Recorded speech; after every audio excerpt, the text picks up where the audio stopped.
ঢাকায় আসার পথে ১৯ জুলাই নরসিংদী রেল স্টেশন এলাকায় দুর্বৃত্তদের হামলার শিকার হয় কিশোরগঞ্জ এক্সপ্রেস। এ সময় ট্রেনটির ৩টি বগিতে আগুন দেয় সন্ত্রাসীরা। মুহূর্তেই পুড়ে ছাই হয়ে যায় নতুন কেনা ৩টি বগি। কোচ সংকটের রেলের ৩ বগিতে ক্ষতির পরিমাণ প্রায় ১০ কোটি টাকা।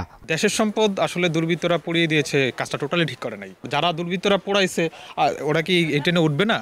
রাষ্ট্রীয় সম্পদ ধ্বংস করার মাধ্যমে কখনো কোনো আন্দোলন সফলতা অর্জন করতে পারে না।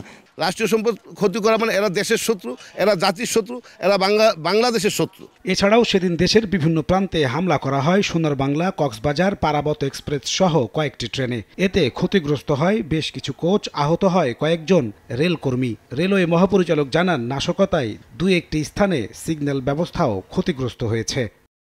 মাননীয় মন্ত্রী মহোদয় তো জানিয়েছে, প্রাথমিক হিসেবে ২২ কোটি ক্ষয়ক্ষতি আমরা নিরূপণ করেছি।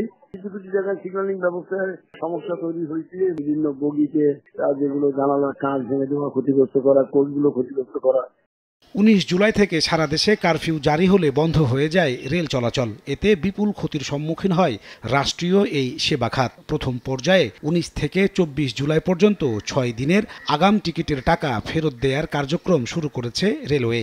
ইতোমধ্যে প্রায় ১৭ কোটি টাকা রিফান্ড করার কথা জানিয়েছে রেলের বাণিজ্য বিভাগ। ২৬ জুলাই কড়া নিরাপত্তার মধ্য দিয়ে চট্টগ্রাম থেকে তেলবাহী ট্যাংকার চলাচল শুরু হলেও এখনও যাত্রীবাহী ট্রেন চলাচলের ব্যাপারে কোনো সিদ্ধান্ত হয়নি। রেলওয়ে ডিজি বলছেন, ট্রেন চালাতে প্রস্তুত আছেন তারা। সরকারের সিদ্ধান্ত পেলেই ঘুরবে রেলের চাকা। চলন্ত অবস্থায় ট্রেনটা বন্ধ করা হয়েছে। ট্রেন আবার চালানোর ব্যাপারে নীতিগত সিদ্ধান্ত পাওয়া গেলে আমাদের ছোটগত যে সমস্ত চেক আপ করা দরকার, ইঞ্জিন, তারপরে ওগুলো যেহেতু ৩-৪ দিন ৫ দিন ব্যবহার হচ্ছে না, একবার চেক করে নিয়ে আমার ট্রেন চালাবো, তাতে খুব বেশি সময় প্রয়োজন হবে না। ট্রেন বন্ধ থাকায় প্রতিদিন রেলের ক্ষতি অন্তত ৪ কোটি টাকা বলে জানিয়েছে রেলের বাণিজ্য বিভাগ। নাজমুস সালেহী, সময় সংবাদ, ঢাকা।